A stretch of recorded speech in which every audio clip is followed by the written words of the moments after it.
क्यों नहीं लॉजिकल दिमाग लगाता है? तुम्हें डबल मेम्ब्रेन बॉन्ड याद हो गए, मेम्ब्रेनलेस याद हो गया, तो जो भी बचेंगे सिंगल मेम्ब्रेन बॉन्ड ही तो होगा। अरे तीन ही तरह के सेल ऑर्गेनल है ना, membrane bond, membraneless. Membrane bond दो तरह, single membrane bond, double membrane bond. तुम्हें मालूम है मेम्ब्रेनलेस राइबोसोम में सेंट्रियोल है, खत्म। डबल मेम्ब्रेन बॉन्ड न्यूक्लियस है, माइटोकॉन्ड्रिया है, प्लास्टिड है, खत्म। अब जो बच गए, अब जो भी सेल ऑर्गेनल्स बच गए, लाइसोसोम हो गया, एंडोप्लाज्मिक रेटिकुलम हो गए, गोल्जी बॉडी हो गया ना, आपके पेरोक्सीसोम हो गए, स्पेरोसोम हो गए, जो भी अब हो गए वो सिंगल मेम्ब्रेन बॉन्ड हो गए। इसमें कौन सा दिमाग लगाना, इसमें कौन सा दिमाग लगाने वाली बात है?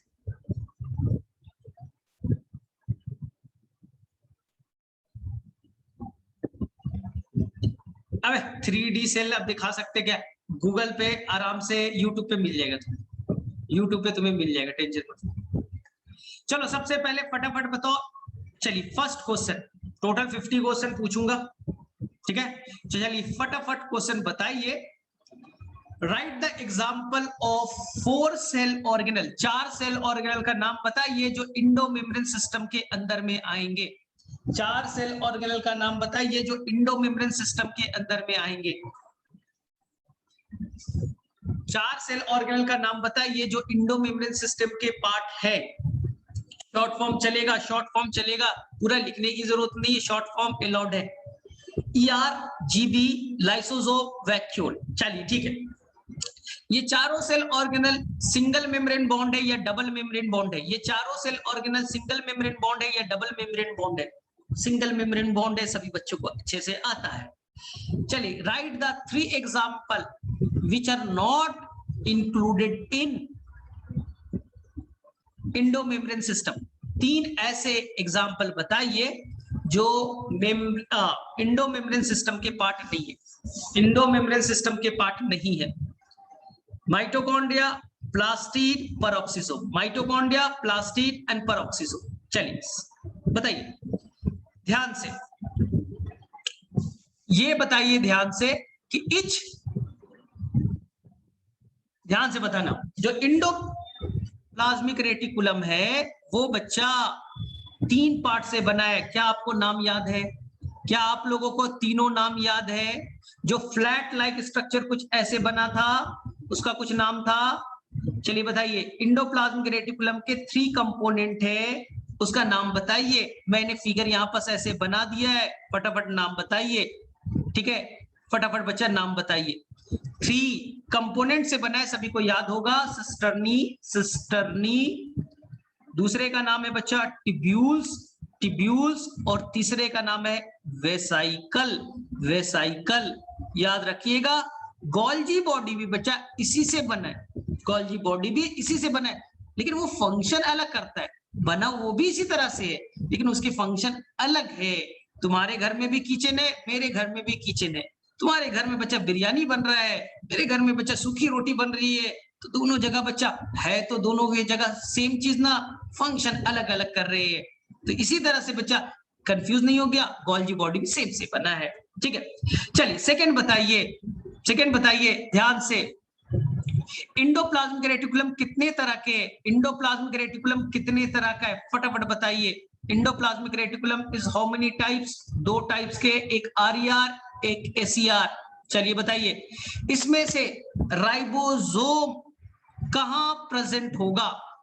कहां प्रेजेंट होगा ribosome? Present in the which endoplasmic reticulum? तो सभी को याद है। चलिए बताइए second question, rough endoplasmic reticulum में जो राइबोसोम प्रेजेंट है वो 70S है या 80S है? रफ इंडोप्लाज्मिक रेटिकुलम में जो राइबोसोम प्रेजेंट है वो 70S है या 80S है? ठीक है, सभी को मालूम है, सभी को मालूम है, अभी भी बताया है, ठीक है, 80S होगा। चलिए स्मूथ में राइबोसोम अटैच नहीं है, ऐसा एक प्रोटीन का नाम बताइए जो राइबोसोम को अटैच करने में हेल्प करता है, राइबोसोम को अटैच करने में हेल्प करता है, बताइए फटाफट। कौन ऐसा एक स्पेशल प्रोटीन है जिसके हेल्प से राइबोसोम इंडोप्लाज्मिक रेटिकुलम से जुटेगा। तो यही है बच्चा, इसका नाम है राइबोफोरीन। राइबोफोरीन। एक बच्चा ने थोड़ा ज्यादा रिसर्च कर लिया, राइबोफोरीन 1 और 2 दोनों बच्चा उसी का टाइप है ना, बस वो हेल्प करेगा। चलिए, यहां राइबोफोरीन एब्सेंट है, इसलिए यहां पर अटैचमेंट नहीं होगा। चलिए थर्ड बताइए, स्मूथ इंडोप्लाज्मिक रेटिकुलम का मेन काम क्या है? तो लिपिड और स्टेरॉइड बनाना। लिपिड, पहले ध्यान से सुनना, पहले मैं बता दे रहा हूं फिर क्वेश्चन पूछूंगा। लिपिड और स्टेरॉइड। सर स्टेरॉइड क्या होता है? कुछ हार्मोन। देखो लिपिड कई तरह के, लिपिड बेटा कई तरह के। हाँ, जैसे बोले बाइक, बाइक बहुत बहुत तरह के होते हैं, अलग अलग कंपनी के अलग अलग बाइक होते हैं। तो इसी तरह से लिपिड कई तरह के। कभी आप पढ़ोगे बच्चा फॉस्फोलिपिड, ये भी एक लिपिड का। कभी आप पढ़िएगा कोलेस्ट्रॉल, ये भी एक तरह का लिपिड है। स्टेरॉइड, ये भी एक तरह का लिपिड है। तो जो भी लिपिड का काम है वो स्मूथ इंडोप्लाज्मिक रेटिकुलम संभाल लेगा।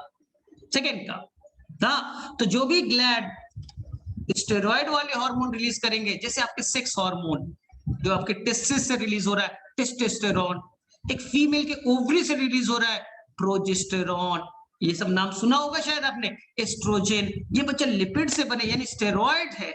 तो इसमें के अंदर में स्मूथ इंडोप्लाज्मिक रेटिकुलम ज्यादा डेवलप होगा।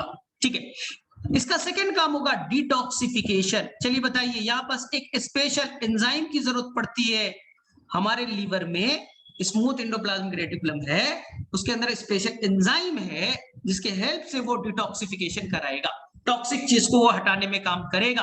किसी को याद है? उसका नाम है बच्चा साइटोक्रोम। साइटोक्रोम, पूरा नाम लिख देता हूं, साइटोक्रोम P450। P450। चलिए, इसके अलावा बताइए, हमारे मसल्स, हमारे जो मसल है उनके अंदर मूवमेंट हो रहा है, उसके लिए कैल्शियम चाहिए। तो कैल्शियम को स्टोर करने का काम स्मूथ इंडोप्लाज्मिक रेटिकुलम करेगा। तो मसल के अंदर में, मसल जो सेल है वहां इंडोप्लाज्मिक रेटिकुलम का स्पेशल नाम दे दिया गया है। क्या आपको नाम याद है? जो मसल सेल है वहां स्मूथ इंडोप्लाज्मिक रेटिकुलम का स्पेशल नाम दे दिया साइंटिस्ट ने कि वो कैल्शियम को स्टोर करके रखता है ना। उसका नाम है बच्चा sarcoplasmic reticulum. Sarcoplasmic reticulum, sarcoplasmic reticulum, ये याद रखना है। चलो, इसके अलावा एसीआर का काम है ग्लाइकोजन मेटाबॉलिज्म। ग्लाइकोजन क्या होता है? हमारे अंदर, मैंने खाना खाया, ग्लूकोज एक्सेस हो गए, हमने फूड खाया, कार्बोहाइड्रेट लिया, टूट करके क्या बना? ग्लूकोज। ये ग्लूकोज आपस में जुड़ करके, ढेर सारे ग्लूकोज आपस में जुड़ करके ग्लाइकोजन बनाएंगे। ढेर सारे ग्लूकोज जुड़ करके ग्लाइकोजन बनाएंगे। और जब मुझे भूख लगी, मैं कुछ खाना नहीं खा रहा हूं, रात में भी नहीं खाया, सुबह में भी नहीं खाया, बॉडी को एनर्जी तो चाहिए, ग्लूकोज तो चाहिए, तो ये ग्लाइकोजन टूट जाएगा और ग्लूकोज में कन्वर्ट होगा। तो ग्लाइकोजन को बनाना या ग्लाइकोजन को तोड़ना, ये कौन संभालेगा? Smooth endoplasmic reticulum. ये चीज याद रखना है। चलिए, ये बताइए फटाफट, आरईआर का काम क्या है? एक काम बताइए फटाफट, आरईआर का क्या काम? एक ही काम है मेजर, एक ही काम है मेजर। मेजर काम है प्रोटीन बनाना। कैसा प्रोटीन? जो प्रोटीन सेल से बाहर जाए, जो प्रोटीन प्लाज्मा मेम्ब्रेन बनाए, जो प्रोटीन लाइसोसोम बनाए ना। तो मेनली 3 तरह का प्रोटीन बनाएगा। जो प्रोटीन सेल से बाहर जाना है, सिक्रीशन वाला, वो प्रोटीन जो प्लाज्मा मेम्ब्रेन तैयार करेगा, वो प्रोटीन जो लाइसोसोम तैयार करेगा, क्योंकि लाइसोसोम में 50 से ज्यादा तरह के एंजाइम्स होते हैं और ये एंजाइम प्रोटीन के ही तो बने। चलिए ठीक है, अब देखिए ध्यान से, एक जगह कंफ्यूजन है, एक बच्चे ने पूछा भी था, मैं थोड़ा सा डाउट को अच्छे से क्लियर कर देता हूं। ध्यान से सुनना, नया चीज बताऊंगा, एनसीईआरटी में नहीं था, तुम लोग थोड़ा रिसर्च करते हो तो अच्छी बात है। एक वर्ड आएगा बच्चा, ग्लाइकोसाइलेशन। ग्लाइकोसाइलेशन। और एक वर्ड आएगा ग्लाइकोसाइडेशन। ग्लाइकोसाइडेशन, 2 वर्ड आने वाले हैं, एक का नाम ग्लाइकोसाइलेशन, एक का नाम ग्लाइकोसाइडेशन। ध्यान से सुनो, शायद तुम्हें डॉक्टर ली बना रहे हो तो मिल गया होगा वर्ड। देखिए क्या है, अगर प्रोटीन में बच्चा कार्बोहाइड्रेट, प्रोटीन में अगर कार्बोहाइड्रेट का अटैचमेंट होगा तो उसे हम लोग ग्लाइकोसाइलेशन कहेंगे। प्रोटीन में कार्बोहाइड्रेट जुटेगा तो उसे ग्लाइकोसाइलेशन कहेंगे। लेकिन अगर लिपिड में कार्बोहाइड्रेट का अटैचमेंट होगा तो उसे हम लोग ग्लाइकोसाइडेशन कहेंगे, ग्लाइकोसाइडेशन कहेंगे। लेकिन जनरल भाषा में एनसीईआरटी के लैंग्वेज में हम बच्चा केवल ग्लाइकोसाइलेशन जानते हैं। एनसीईआरटी के लैंग्वेज में अगर देखिएगा तो केवल बच्चा ग्लाइकोसाइलेशन होता है।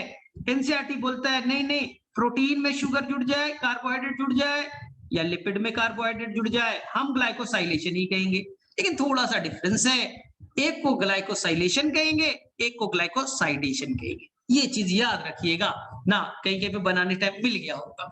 ठीक है, अब एक चीज मैं क्लियर कर दूं, ग्लाइकोसाइलेशन प्रोसेस जो है वो रफ इंडोप्लाज्मिक रेटिकुलम में स्टार्ट होगा, रफ इंडोप्लाज्मिक रेटिकुलम में स्टार्ट होगा, इंड होगा गोल्जी बॉडी में, इंड होगा गोल्जी बॉडी में।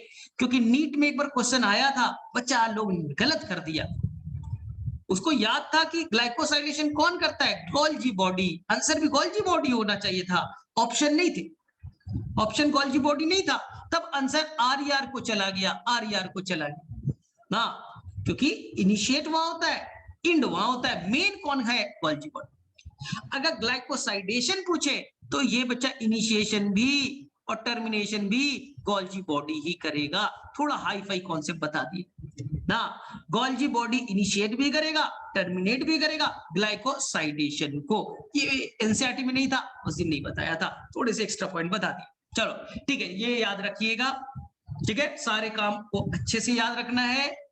अब गोल्जी बॉडी में हम लोग बताए, चलिए बताइए सबसे पहले गोल्जी बॉडी के अंदर में, चलिए गोल्जी बॉडी में सबसे पहले बताओ किस साइंटिस्ट ने सबसे पहली बार ढूंढा था, चलो आंसर बताओ फटाफट। गोल्जी बॉडी को सबसे पहले किसने ढूंढा था, गोल्जी बॉडी को किसने सबसे पहली बार ढूंढा था, कैमिलो गोल्गी। कब, डेट बताइए, कैमिलो गोल्गी ने डेट बताइए। 1898। कहां से ढूंढा था, नया चीज सुनिए, नया चीज सुनिए, जो क्लास नहीं करेगा नहीं पता चलेगा। ये बेटा नर्व सेल ऑफ ओल, जो उल्लू है उसके नर्व सेल में सबसे पहली बार देखा गया था। ठीक है, नर्व सेल ऑफ ओल मतलब उल्लू के जो नर्व सेल है वहां सबसे पहली बार देखा था। चलिए सेकंड बताइए, गोल्जी बॉडी के आसपास बच्चा जो साइटोप्लाज्म होता है उसके अंदर में कोई भी सेल ऑर्गेनल जनरली नहीं पाए जाते, सारा एरिया बेटा क्लियर होता है। उस एरिया का, उस साइटोप्लाज्म का, उस एरिया का क्या नाम होता है, जहां पर गोल्जी बॉडी होता है उस एरिया में अदर साइटोप्लाज्मिक ऑर्गेनल्स एब्सेंट होते हैं, उसका क्या नाम होता है।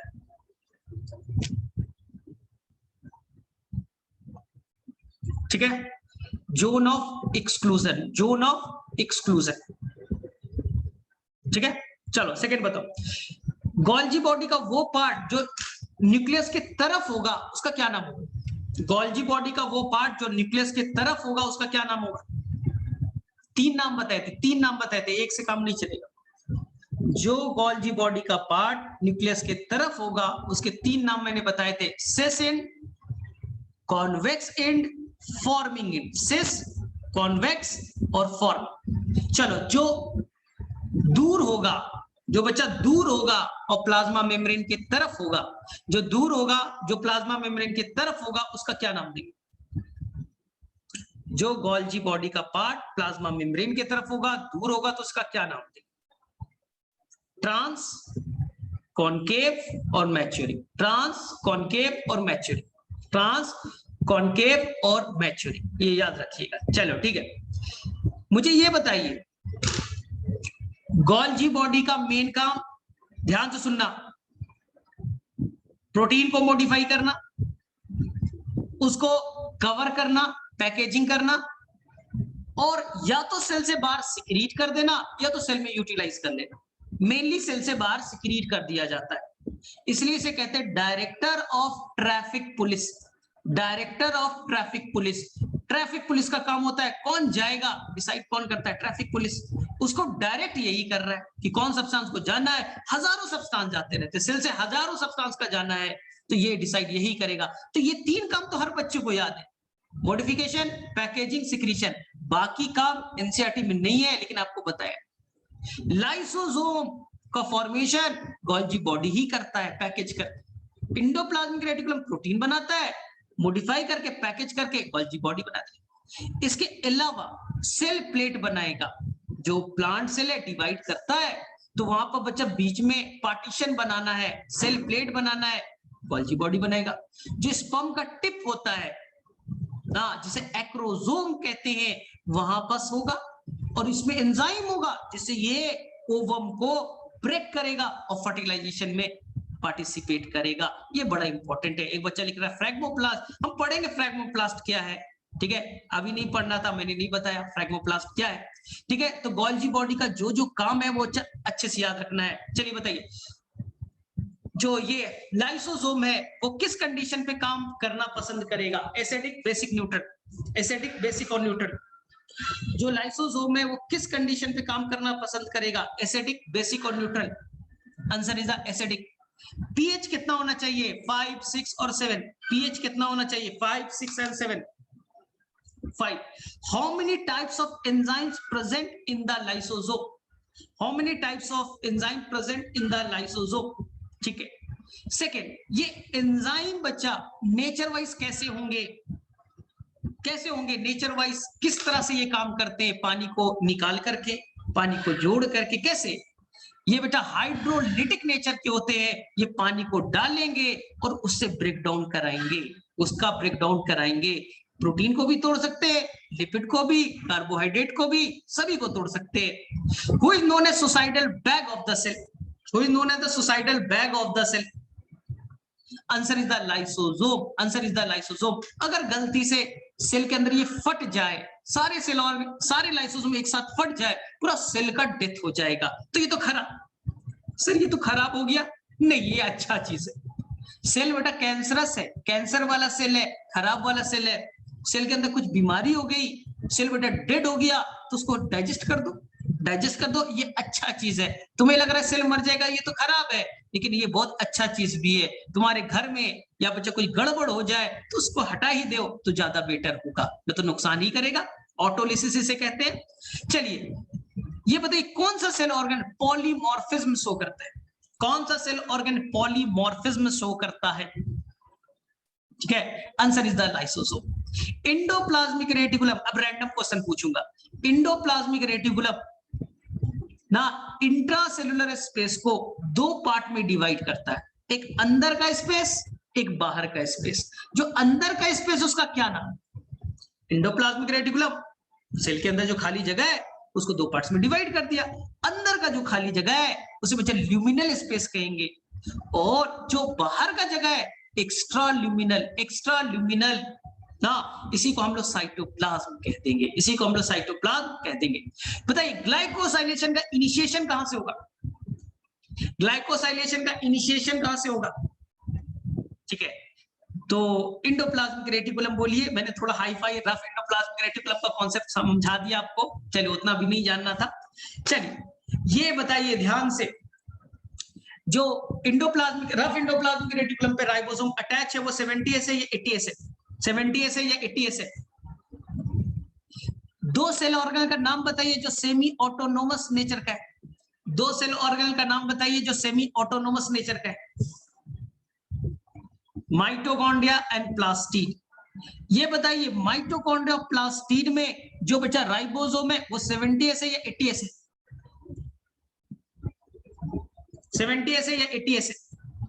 माइटोकॉन्ड्रिया और प्लास्टिड में जो डीएनए वो सर्कुलर नेचर का है या लीनियर नेचर का है?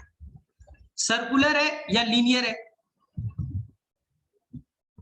माइटोकॉन्ड्रिया में जो डीएनए वो बताइएगा, वो बताइएगा बच्चा, डबल स्टैंडर्ड है या सिंगल स्टैंडर्ड है? मैंने कभी नहीं बताया लेकिन तुम आंसर कर दोगे। Double standard, single standard? Sir double होता है क्योंकि हर जगह डीएनए तो डबल ही होता है। चलो करेक्ट है, करेक्ट है, करेक्ट है। चलो ये बताइए कौन ऐसा सेल ऑर्गेनेल है बेटा, ऑर्गेनेल विदिन ऑर्गेनेल के नाम से जाना जाता है? ध्यान से सुनना, ऑर्गेनेल विदिन ऑर्गेनेल। नहीं, ध्यान से करो, माइटोकॉन्ड्रिया नहीं है, ऑर्गेनेल विदिन ऑर्गेनेल। सेल के अंदर ऑर्गेनेल माइटोकॉन्ड्रिया, माइटोकॉन्ड्रिया के अंदर राइबोसोम, तो राइबोसोम ऑर्गेनेल के अंदर पाया जाने वाला ऑर्गेनेल है। चलो सेल विदिन सेल कौन सा ऑर्गेनेल? सेल विदिन सेल, यानी सेल है उसके अंदर सेल लाइक स्ट्रक्चर कौन? Cell within cell. तो answer is a mitochondria and plastid. Mitochondria and the plastid, ये याद रखिएगा। चलो ये बताओ ध्यान से, tip of the sperm, acrosome के टिप पे कौन सा सेल ऑर्गेनल होता है? टिप ऑफ द स्पर्म पे कौन सा सेल ऑर्गेनल पाया जाता है? Answer is the Golgi body, answer is the Golgi body. चलिए डिटॉक्सिफिकेशन में कौन सा सेल ऑर्गेनल हेल्प करता है? डिटॉक्सिफिकेशन में कौन सा सेल ऑर्गेनल हेल्प करता है? ठीक है, answer is the smooth endoplasmic reticulum. चलिए बताइए, ग्लाइकोजन बनाना है तोड़ना है, इसमें कौन हेल्प करेगा? ग्लाइकोजन बनाना है या तोड़ना है, उसमें कौन सा सेल ऑर्गेनल हेल्प करेगा? आंसर इज द SER, पूरा बोलिए ना, RER नहीं बोलना है ना, SER, स्मूथ एंडोप्लाज्मिक रेटिकुलम। ये बताइए कौन सा सेल ऑर्गेनल पॉलीमॉर्फिज्म शो करता है? कौन सा सेल ऑर्गेनल पॉलीमॉर्फिज्म शो करता है? Answer is the lysosome. ठीक है, ये बताइए प्रोटॉन पंप कहां पाए जाते हैं? प्रोटॉन पंप कहां पाए जाते हैं? किसके मेम्ब्रेन पे, किस सेल ऑर्गेनल के मेम्ब्रेन पे प्रोटॉन पंप होता है, जिससे वो प्रोटॉन को H+ को अपने अंदर में इंटेक कर सके और अंदर में कंडीशन एसिडिक बना सके? Answer is the lysosome. मुझे बताइए वैक्यूल के अंदर बच्चा, वैक्यूल के अंदर, वैक्यूल का साइज बच्चा प्लांट में अप टू कितना % हो सकता है? प्लांट में वैक्यूल का साइज अप टू कितना % हो सकता है? Up to 90%। तो लार्जेस्ट सेल ऑर्गेनल हो गया। ठीक है, मुझे बताइए जो वैक्यूल का जो मेम्ब्रेन है उसका स्पेशल नाम है, जो वैक्यूल का मेम्ब्रेन है उसका एक स्पेशल नाम है, उसका नाम बताइए। जो वैक्यूल है उसके मेम्ब्रेन को हमें स्पेशल नाम से जाना जाता है, टोनोप्लास्ट, टोनोप्लास्ट। चलिए ठीक है, अब बताइए ध्यान से, इस वैक्यूल के अंदर में एक बच्चा वाटर सॉल्युबल पिगमेंट होता है जो फोटोसिंथेसिस में हेल्प नहीं करेगा, लेकिन वो वाटर सॉल्युबल है, वो कलर देने में हेल्प करेगा, कलर देने में हेल्प करेगा, जिसे मैंने जामुन में बताया था ना, जैसे कि मैंने आपको बताया था बच्चा फ्लावर का अट्रैक्टिव कलर है, कौन देगा? Answer is the anthocyanin, anthocyanin, याद रखिएगा। ठीक है, अब बताओ ध्यान से, ध्यान से, कॉन्ट्रैक्टाइल वैक्यूल कहां पाया जाएगा? क्या हमारे अंदर, प्लांट के अंदर? ठीक है, अमीबा के अंदर कहां पाया जाएगा? अमीबा के अंदर पाया जाएगा। ठीक है, कॉन्ट्रैक्टाइल वैक्यूल का 2 काम, कॉन्ट्रैक्टाइल वैक्यूल का 2 काम, क्योंकि एनसीईआरटी में 2 काम दिया है। एक तो वाटर को बैलेंस करना, वाटर अंदर आएगा बाहर जाएगा, कितना अंदर आएगा कितना बाहर जाएगा, वाटर को बैलेंस करना, ऑस्मो रेगुलेशन, और दूसरा काम एक्सक्रीशन, दूसरा काम एक्सक्रीशन, सिक्रीशन नहीं रे बाबा, एक्सक्रीशन, वेस्ट मटेरियल को बाहर भेजेगा, बहुत अच्छे से लेक्चर करना था। ठीक है, उसका नाम था एक्सक्रीशन। चलो अब बताओ ध्यान से, आपको बच्चा लाइसोसोम में इतना ज्यादा हाई फाई स्टडी नहीं करना था, प्राइमरी सेकेंडरी बस सिंपल समझना था। जो नया नवेला है, जो बच्चा नया नवेला है, अभी तुम आओगे, तुम बच्चा आओगे सुपर 40 में, नया नवेला आए हो, किसी को नहीं जानते हो, प्राइमरी, जब तुम टीचर से बाइंड कर गए, टीचर से बाइंड करके इंटरेक्ट हो गया, बाइंडिंग हो गई, तो हो गया बच्चा सेकेंडरी। अब तुम क्या करोगे? लाइसोसोम में वो बेटा डाइजेस्ट कर देगा, वो बेटा डाइजेस्ट करेगा फूड को, और जो भी चीजें थी अच्छी चीजें डाइजेस्ट करके बाहर रिलीज कर दिया, बाहर रिलीज कर दिया। जो अनडाइजेस्टेड बच गए, छोटे पार्ट बच गए, जो अब डाइजेस्ट नहीं होंगे, वेस्ट वाला पार्ट बच गया, रेसिडुअल बॉडी या टर्शरी लाइसोसोम, टर्शरी लाइसोसोम। फिर वो क्या करेगा? सेल से बाहर फेंक देगा, सेल वोमिटिंग, सेल वोमिटिंग, या इसी को कहते हैं एक्सोसाइटोसिस, वोमिट कर दिया, बाहर कर दिया। बस इतना याद रखना था। तो मेरे उम्मीद से अब बच्चा आज का काम है, आज आप पियर्सन के जो लास्ट में प्रीवियस ईयर के क्वेश्चन है, लास्ट में प्रीवियस ईयर के क्वेश्चन होंगे 70 के आसपास, आप अटेम्प्ट कीजिए। मुझे तो लग रहा है कि 70% क्वेश्चन बन जाएगा, जो नहीं बनेगा, जो नहीं पढ़ा नहीं बनेगा, लेकिन आप अटेम्प्ट छोड़ दीजिएगा, पढ़ते जाइए, बढ़ते जाइए। और आज आपको पहली बार ना बनाने का मौका मिलेगा प्रीवियस ईयर के क्वेश्चन, जो पहले नीट में आ चुके, वो क्वेश्चन बनाइए, तब तो तुम्हें पता चलेगा नीट में कैसा आता है, हमारी तैयारी कैसी है। मतलब हम बना रहे नीट के क्वेश्चन, बन ही नहीं रहा है, इसका मतलब हमने बेकार पढ़ा, हमसे क्वेश्चन सॉल्व ही नहीं हो रहा है। लेकिन मैं चैलेंज कर रहा हूँ, जिस बच्चे ने अच्छे से पढ़ा होगा, विद इन सेकेंड एक क्वेश्चन में बेटा विद इन 10 सेकंड वो क्वेश्चन सॉल्व हो जाएगा। अगर वो टॉपिक तुमने अभी तक पढ़ा है, माइटोकॉन्ड्रिया नहीं पढ़ा है, न्यूक्लियस नहीं पढ़ा है, छोड़ दीजिए, बाकी बच्चा जो पढ़ा है वो सारे बना लीजिए। तो आज तुम्हारा ज्यादा नहीं है होमवर्क। पियर्सन के चैप्टर इंड हो रहा है, वहां पर देखिएगा प्रीवियस ईयर क्वेश्चंस मैं भेज दूंगा वापस से, वहां के क्वेश्चन को अटेम्प्ट कीजिएगा, कोशिश कीजिएगा। चलिए ऑलमोस्ट 80% हो गया, बहुत सारे बच्चे का हो गया, तो मैंने बोला बन जाता है, कोई टेंशन वाली बात नहीं। असर्शन रीजन नहीं आता, वो एम्स में आता था पहले, इसमें वाट लग जाती थी, इसमें सभी बच्चे की वाट लग जाती थी ना। तो अब असर्शन रीजन हटा दिया गया, बच्चे रोने लगे सर नहीं बनता है, बहुत डिफिकल्ट है, इसलिए असर्शन रीजन आपको नहीं बनाना है। ये पहले आता था, एम्स में आते थे केवल पूरे इंडिया में, और कहीं नहीं आता था। चलो ठीक है ठीक है ठीक है ना। तो पहले तो जीके भी आता था, पहले इंग्लिश भी आता था, तो फिर जीके को हटा दिया गया, मैथ्स भी आते थे, एम्स में मैथ्स भी आता था, फिर हटा दिया गया, तो तुम्हारे लिए अब कुछ भी नहीं बचा एक्स्ट्रा चीज। चलिए ठीक है, और बनाइएगा, मैं और भी भेज दूंगा, कुछ मटेरियल और भी भेज दूंगा, बनाइए आराम से। चलिए ठीक है, फिर बाय बाय। मैं कल माइटोकॉन्ड्रिया प्लास्टिड का हो सकता है रिकॉर्डिंग करूंगा, तो कल दे दूंगा, तो तुम्हारा चैप्टर 3 क्लास में खत्म हो जाएगा, 3 क्लासेस में तुम्हारा चैप्टर एंड हो जाएगा। यानी कि हम लोग जब वहां मिलेंगे तब तक वहां सेल चैप्टर कंप्लीट हो चुका होगा, दूसरे चैप्टर पे बात करेंगे। अब सेल को खत्म कर देते, यही घर पे ही तुम्हारा खत्म कर दूंगा। चलिए ठीक है, बाय बाय।